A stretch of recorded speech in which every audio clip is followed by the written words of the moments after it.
오늘 말씀은 사사기 19장을 통하여서 계속 넘어지는 이유들이라는 제목을 가지고 말씀을 나누긴 합니다. 어떤 분들은 자기는 좀 잘 넘어지신다는 분들도 있고요. 근데 보통 어떤 사람이든지 넘어진 기억은 있을 겁니다. 근데요, 똑같은 장소에서 넘어지고 똑같은 문제를 계속 넘어진다면 거기에는 뭔가 이유가 있겠죠. 그래서 우리가 그 이유들을 찾아낼 때에 사사기에 이런 반복해서 넘어지는 죄악 가운데 또 떨어지고 떨어지는 그 죄악의 반복의 역사가 아니라 하나님의 은혜의 역사로 돌아설 수 있을 텐데요. 오늘 사사기 19장을 통해서 우리가 넘어지는 이유가 무엇인지에 대해서 그 이유를 찾고 주님의 말씀으로 다시 일어나 빛으로 행하는 저와 여러분이 되시기를 예수님의 이름으로 축원합니다. 우리가 언제 넘어질 수 있는가? 첫 번째 오늘 말씀을 통해서 알 수 있는 것은 빛이 없을 때에, 어두운 가운데 있을 때에 우리는 넘어지기 쉽다는 것을 알 수가 있습니다. 빛이 있으면 이곳에서 우리가 생활하는데 아무런 문제가 없습니다. 근데 정전이 되든가 어떤 어두운 가운데 이곳에 빛이 사라지고 나면 내 집이지만 길을 가다가도 내가 물을 마시려고 하는 것 하나를 하려고 해도 어렵게 느껴지는 것이죠. 계단이 있을 때도 내 집이지만 그 어둠 속에서는요, 넘어질 수 있고 부닥칠 수가 있는 것입니다. 우리 인생 가운데에 주님을 우리의 빛이라 말합니다. 근데 그 주님 없이 우리 혼자 살아간다는 것은 어둠 속에서 살아간다는 것이죠. 우리 인생 가운데 하나님이 없는 인생은요, 넘어질 수밖에 없다는 것입니다. 1절 말씀, 사사기 19장 1절 말씀 보면 그때 상황을 이렇게 설명합니다. 이스라엘에 왕이 없을 그때에, 이스라엘에 누가 없다고요? 왕이 없답니다. 근데 이 왕이란 정치적인 인물로서의 왕이 아니라 이스라엘의 왕 대신 하나님이 없다는 것이죠. 이스라엘 민족이 하나님을 믿는다고 하지만 그들의 마음속에는 하나님이 아닌 내가 주인 되어졌고 세상이 주인 되어졌어. 하나님의 명령을 따르는 자들이 아니라 내 명령을 따르는 사람, 하나님의 말씀을 순종하는 사람들이 아니라 세상의 기쁨을 쫓아가는 세상에 속한 자들이라고 성경을 말씀하고 있는 것입니다. 이스라엘의 왕이 없습니까? 이스라엘의 빛이 없습니까? 그 빛이 없는 이스라엘의 모습은 어둠 속에 살고 있다는 것이죠. 어둠 속에서 이스라엘 민족들은요, 매번 넘어지는 것을 경험합니다. 그때에 에브라임 산지 구석에 거류하는 어떤 레위 사람이 유다 베들레헴에서 첩을 매자하였더니 라고 얘기하고 있습니다. 어디에 살고 있는 사람이요? 에브라임 산지 구석. 그 말이 참 너무 재밌더라고요. 구석에 살고 있는 레위인, 어떤 사람일까요? 우리가 어린아이들이요, 자랄 때요, 참 주의를 할 것이 많습니다. 그래서 우리 가정에서 보게 되면요, 전기 플러그를 갖다가 커버를 씌워놔요. 왜냐면 아이들이 쇠로 된 젓가락을 플러그 안에 넣게 되면 전기에 감전될 수도 있고 위험하기 때문에 아이가 있는 그 인펀트나 좀 기어다니는 아이들이 있는 집에서는요, 이렇게 그 플러그를 커버를 씌워놓더라고요. 그리고 또 책상 모서리 같은 것들이 참 위험하더라고요. 아이들이 걸음마 시작하다가 그 모서리에 부닥치면 다치기 때문에 이 모서리에도 커버를 씌워놓고요. 또 어린아이들이 있는 집에서는 계단이 있을 때에 계단을 넘어가지 못하도록 그 울타리를 설치하는 것들을 보게 됩니다. 아이들을 갖다가 계속해서 쫓아다니면서 이렇게 돌보지 않으면요, 아이들은 넘어지고 부닥치고 하는 것이 많기 때문에 엄마들이 많이 걱정을 하잖아요. 근데 어느 날은요, 아이가 조용합니다. 그래서 얘가 말썽도 안 부리면서 뭘 하나 이렇게 찾아보면요, 저 구석에서 화분을 갖다가 쏟은 흙을 먹고 있던지 아니면 막 물을 갖다가 쏟은 다음에 그 물로 물이 첨벙첨벙 되면서 장난을 치고 있던지, 아이들은 조용하면 뭔가 문제가 있는 거예요. 네? 그 아이들이 이제는 좀 조용하구나 라고 해서 안심할 것이 아니라, 아이가 조용할 때는요, 이 아이가 자지도 않을 텐데, 잘 시간이 아닌데 뭐 하고 있나 관심 있게 봐야 된다는 것입니다. 어린아이가 혼자 있을 때는 혼자 구석에 가서 문제를 일으키고 있다는 것을 알 수가 있는 것이죠. 근데 오늘 말씀에 사사기 19장 1절 말씀에 그 레위인이 사는 곳이 참 재밌더라고요. 에브라임 산지 구석에 뭘 하고 있을까요? 구석에 앉아서 그가 빛 가운데 사는 사람이 아니에요. 하나님 없이 그가 한 구석에서 무엇을 하고 있을까요? 그 모습이 꼭 우리의 모습 같다라는 생각이 들더라고요. 우리가 빛 가운데 살아야 되는데 어둠의 구석 가운데서 죄를 짓는, 하나님 앞에 넘어진 인생을 살아가는 어리석은 인생이 아닌지 우리가 돌아봐야 되는 것입니다. 우리가 주님을 믿는다고 하였지만 주님을 믿는 그 밝은 모양 반대쪽에 어두운 구석에 우리의 죄악들을 숨겨놓고 있지 않은지를 우리가 다시 한번 돌아봐야 되는 것이죠. 두 번째, 우리는 언제 넘어지는가 하면 빛 가운데 있지 않을 때 넘어지지만 또 언제요? 위험한 곳에 우리가 계속 다닌다면 우리는 넘어질 수밖에 없다는 것입니다. 2절 말씀 보면 그 첩이, 그 레위인이요, 첩이 있었다는 거예요. 레위인에도 불구하고 하나님의 사람에도 불구하고 첩을 두는 잘못된 행동을 하고 있는 것이죠. 근데 그 첩이 행음하고 간음하였다는 것입니다. 그 레위인의 첩이 다른 남자와 어떤 성관계를 맺었다는 거예요. 간음했을 때에 그가 남편을 떠나 유다 베들레헴에 그의 아버지 집에 돌아가서 거기서 넉 달 동안을 지내매 이 레위인이 자기 첩이 간음했다는 사실을 알고 화가 났을 거 아니에요. 근데 넉 달 정도 지나고 나니까 그 마음이 좀 풀어지는 거예요. 그래서 그 아내를, 그 첩을 다시 데려오고자 하는 것을 보게 됩니다. 3절 말씀 보게 되면 그 남편, 그 레위인이 여자에게 다정하게 말하고 다시 데려오려고 선물을 가지고 그 장인의 집으로 갔다는 거예요. 성경에서는요, 가늠한 여자를 다시 들여오선 안 된다라고 얘기하죠. 가늠하면 돌로 쳐서 죽여야 되는 것이고요. 그 행음한 것을 갖다가 다시 없애서는 안 된다라고 얘기해요. 여기서는 사랑과 용서를 얘기하는 것이 아니라 하나님의 말씀을 기준을 갖고 그것을 우리가 바라봐야 될 줄 믿습니다. 레위인임에도 불구하고 그가 하나님의 말씀대로 살지 않고 또한 자신의 삶 속에 나타나는 그 문제에 대하여서 어떻게? 그냥 내 마음대로 여기서 용서를 얘기해서는 안 된다는 거예요. 하나님의 말씀을 무시한 채 살아가는 레위인의 모습을 보게 되는 것입니다. 위험한 곳에 계속 머문다는 것이죠. 죄가 계속 있는 그 자리에 그가 살아가고 있다는 것을 보게 됩니다. 이 사진 한번 보십시오. 전문 산악인 것 같은데요. 이 절벽에 의자를 갖다가 바위에 구멍을 뚫고 거기에 그 폴대를 박아서 의자를 갖다가 라운지처럼 편하게 해놓은 사진입니다. 근데 왜 이런 짓을 할까라는 기사를 보고서 제가 이 사진을 찾았는데요. 여러분, 전문 산악이라면 어떤 퍼포먼스를 통해 위해서 아니면 사진을 찍기 위해서 이렇게 절벽에다가 의자를 편안한 쉰 라운지처럼 만들어 놓을 수는 있겠죠. 근데 보통 사람들이 이 절벽에 이 위험한 장소에 여기는 편안한 곳이야, 여기는 내 라운지야 하면서 쉴 때마다 이곳에 가서 앉는다면 그 사람은요 언젠가는 사고가 날 수밖에 없는 것입니다. 자기가 전문인도 아니면서요. 전문인도 마찬가지고요. 근데 그 레위인의 모습이 어떤 모습입니까? 이 위험한 장소를, 그 죄악의 장소를 계속 찾아간다는 거예요. 죄의 모습을 버려야 될 텐데 우리가 어두운 가운데 넘어졌다면 그 장소를 찾지 말아야 될 텐데 넘어지면서도 계속 반복하여 그 자리를 찾아나가는 어리석은 우리의 모습을 발견하게 됩니다. 잘못된 자리는 떠나야지 우리가 그 잘못된 자리를 계속해서 찾아가서는 안 된다라고 성경은 우리에게 말씀하고 있습니다. 근데 또한 왜 우리가 계속해서 넘어지는가? 위험한 자리를 계속 찾아가는 것도 문제지만 세 번째는요, 우리가 넘어진 것에 대해서 무관심하다는 것입니다. 그럴 수도 있지.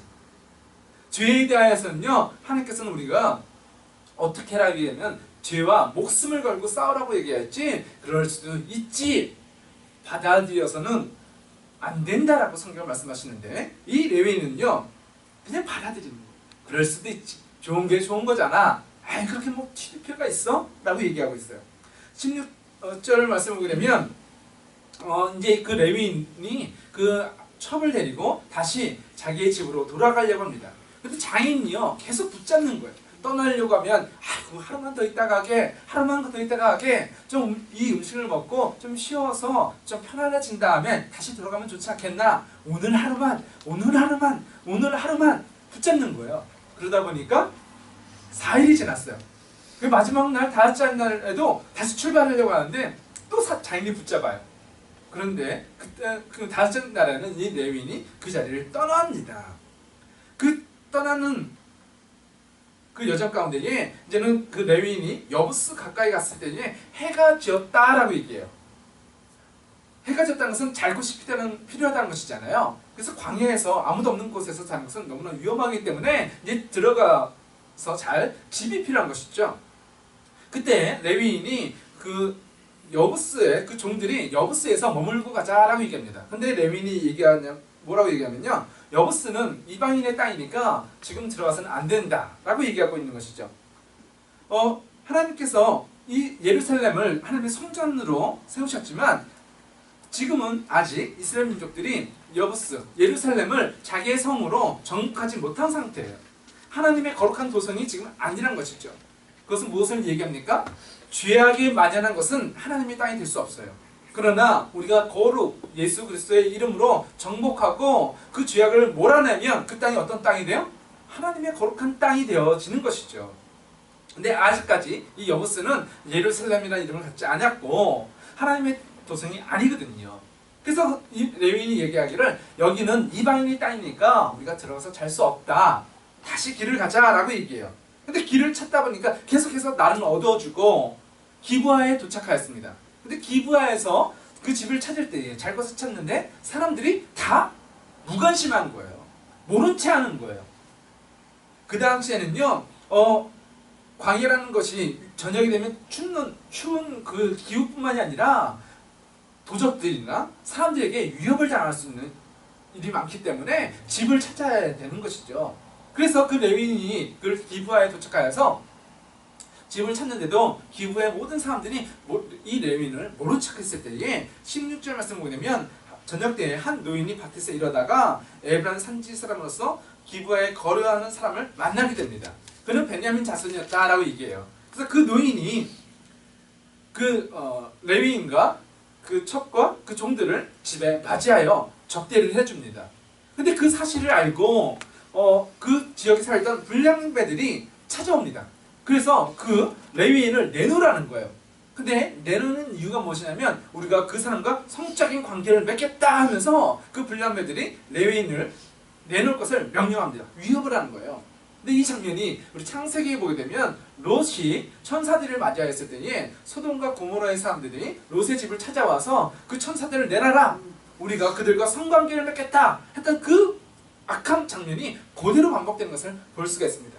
그 당시의 모습이, 그 사사기의 모습이 어떤 모습이가 멸망당한 소돔과 고모라와 같이 악함이 가득한 죄악의 세상이라는 것을 보여주고 있는 것입니다. 그런데도 그 레위인은요 무관심한 거예요. 죄에 대해서 무관심하고 기브아의 사람들이 하나님의 백성임에도 불구하고 믿는 자들임에도 불구하고 그 레위인을 돕는 것에 어려움을 당한 사람에 대해서 무관심한 것을 볼 수 있는 것입니다. 그러다 한 노인을 통해서 레위인이 집에 들어왔지만 그 주변의 사람들이 그 레위인을 갖다가 성관계를 맺겠다고 불러내는 위협하는 장면이 나타나 있습니다. 이 3절과 이 4절 말씀을 보면 그 노인이 뭐라고 얘기하냐면 그 불량배들에게 이와 같은 악행을 저지르지 말라. 나에게 처녀 딸과 그리고 이 사람의 첩이 있으니 그들을 너희에게 줄 텐데 너희가 그 사람들을 마음대로 해라 라고 얘기해줬어요. 악을 악으로 갚는 레위인을 보호한다는 것은 좋은 일입니다. 그런데요 어떤 방법을 써요? 내 딸을 갖다가 마음대로 그 사람이 할 수 있도록 내어준다? 이 사람의 첩을 그냥 그 사람들이 성관계할 수 있도록 내어준다? 선한 것처럼 보이지만 그것은 하나님 보시기에 악한 것입니다. 죄의 모습은 우리가 떠나야 될 텐데 용납해서는 안 되는데 우리가 그 죄에 대하여 무관심하고 모른 척할 때에 이 정도는 괜찮아 라고 할 때에 그 죄로 말미암아 우리가 넘어지게 되는 것을 보여주고 있는 것이죠. 오늘 아침에 제가 조금 화가 났었어요. 왜 화가 났냐면요 교회 오기 전에 이제 1층에 내려와서 오늘 뉴스 체크업할 거 있어서 그 체크업하고 있는데 벨을 눌러요.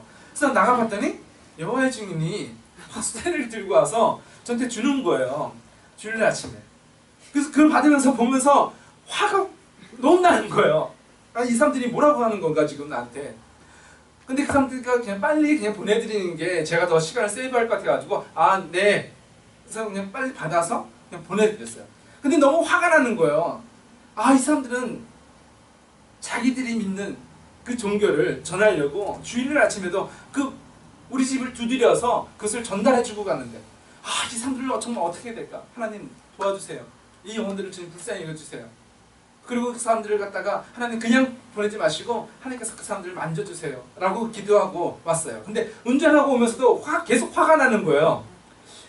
근데 기도한 가운데 그 생각이 딱 드는 거예요. 내가 화내는 것이 옳은 것인가? 내가 기뻐하는 것이 옳은 것인가? 이 문제가 내가 화가 날 만한 일이다 할지라도 우리 삶 속에 화가 날 만한 어려움이 닥쳤다 할지라도 화를 내야 될 이유보다 나는 기뻐해야 될 분명한 이유들이 있다는 것이 생각나더라고요. 왜요? 주님은 우리에게 기뻐하라 명령하셨거든요. 아, 내가 화내는 것이 아니라 나는 기뻐해야 될 명령에 순종해야 될 사람이구나.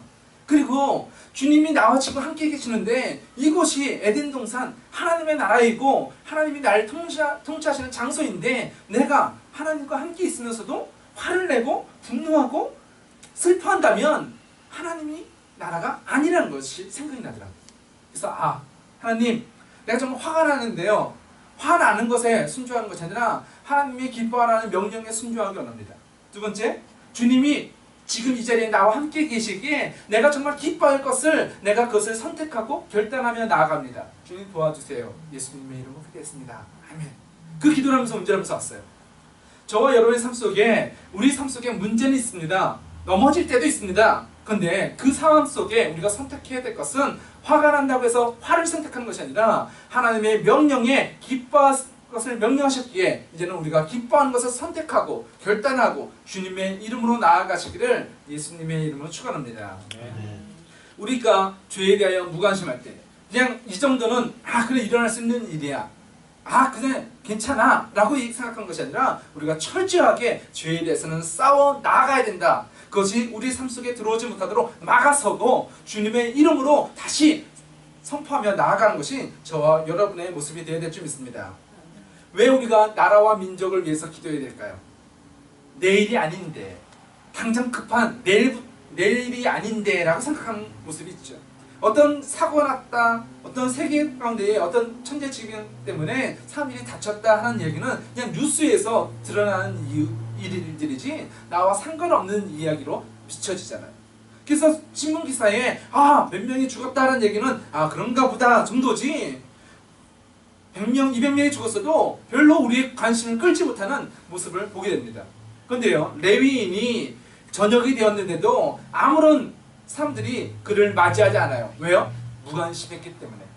그 레위인의 일은 레위인의 일이지 내 일이 아니야 라고 기부할 사람들은 여겼어요. 무관심한 것이요, 내가 죄를 안 지은 정도가 아니라 죄가 일어날 수 있도록 방치한 거예요. 그를 내버려 두었을 때 어떻게 됐어요? 불량배들이 찾아와서 그를 내놔라, 내가 그와 성관계를 맺겠다라고 하는 죄악들이 일어나고 있잖아요. 기브할 사람들이 그 무관심은요, 죄를 안 지은 것 정도가 아니라는 거예요. 죄가 일어날 수 있도록 방치했다는 거예요. 죄가 일어나고 있는데도 그들이 아무런 행동을 취하지 않고 있다는 거예요. 마찬가지로 우리 주변에 이 세계 가운데에 신음하고 있는 그 사람들 가운데에 우리가 무관심한 것은요, 나는 죄를 안 짓고 그냥 무관심한 거야 라는 것이 아니라 죄가 더 풍성히 일어날 수 있도록 죄가 일어나는데도 불구하고 그것을 우리가 방치하고 있고 그 죄를 돕는 역할들을 하고 있다는 것입니다. 그래서 우리는요, 나라와 민족을 위하여 기도해야 될 사명이 있는 것이죠. 이 지역을 위하여 내일이 아니라고 무관심한 것이 아니라 이 지역을, 이 땅을 주님의 땅으로 선포하고 나아가는 저와 여러분이 되시기를 예수님의 이름으로 축원합니다.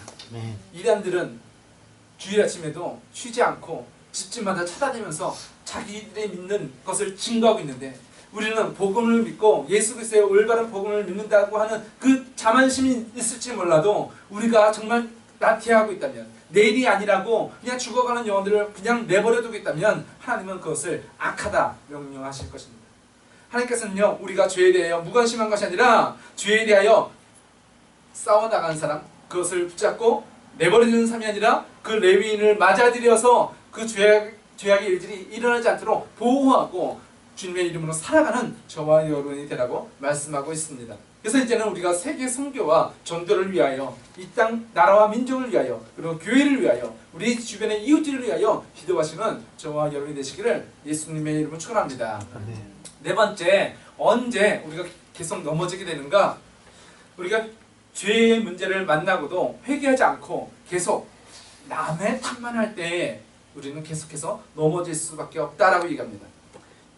25절 말씀을 보면 그 불량배들이 그 노인의 말을 듣지 않고 어떻게 했냐면요, 25절과 26절에 무리가 듣지 아니하므로 그 사람이 해초를 붙잡아 그들에게 밖으로 끌어내매 그들이 그 여자와 관계하였고 밤새도록 그 여자를 능욕하다가 새벽 미명에 놓은지라. 동틀 때에 여인이 자기의 주인이 있는 그 사람의 집에 문에 이르러 엎드러져 밟기까지 거기 엎드려져 있었더라 라고 얘기하고 있어요. 그 기브야의 불량배들이 그 레위인의 첩을 끌고 가서 밤새도록 폭력을 가한 거예요. 그 폭력으로 인해서 그 레위인의 첩이 죽게 됩니다. 29절 말씀 보면 그 레위인이요, 이제는 그것이 너무 분하잖아요. 그래서 자기 집에 들어가서 29절에 칼을 가지고 자기 첩의 시체를 거두어 그 마디를 찍어 12덩이로 나누고 그것을 이스라엘 사방에 두루 보내매. 30절 말씀 보면 그것을 보는 사람들이 이것이 어떻게 된 일이냐, 이것은 전에 본 적도 없고 들은 적도 없는 일이다 라고 얘기하고 있어요. 세상에 이런 일이 일어났다, 어떻게 이렇게 악할 수가 있는가. 레위인이 너무 화가 난 거예요. 그래서 그 첩의 시체를 12덩이로 쪼개서 이스라엘 지파들한테 다 보낸 거죠. 이걸 봐라, 세상에 이렇게 악할 수가 있느냐, 세상에 이렇게 나쁜 놈들이 있느냐, 이대로 그대로 둬서는 안 된다 라고 얘기하고 있는 거예요. 죄에 대해서 분노해야 됩니다. 근데 그 레위인의 착각은 무엇이죠? 나는 죄가 없는 것처럼 내 죄는 생각하지 않고 남의 죄만, 저것 봐라, 세상에 이렇게 악한 일이 라고 얘기하고 있는 거예요. 근데 세상에 이렇게 악한 일이, 이 탄식은요, 이 레위인의 탄식이 아니라 하나님의 탄식이 되고 있습니다. 너희가 레위인이면서 나의 백성이라고 말하면서 여전히 세상과 간음하고 있느냐? 하나님의 말씀이 세상에 어떻게 이런 일이 일어날 수 있느냐? 너희는 세상의 이방인이 아니라 내 거룩을 너희 가운데 보여주었고, 내가 너희를 먹였고 너희를 입혔고 너희를 애굽에서부터 출급시킨 내가 너희의 하나님인데 너희가 나를 버린 채 다른 우상을 쫓아가고 있느냐? 세상에 어떻게 이런 일이 있을 수 있느냐라고 하시는 주님의 음성이 들려져야 될 줄 믿습니다.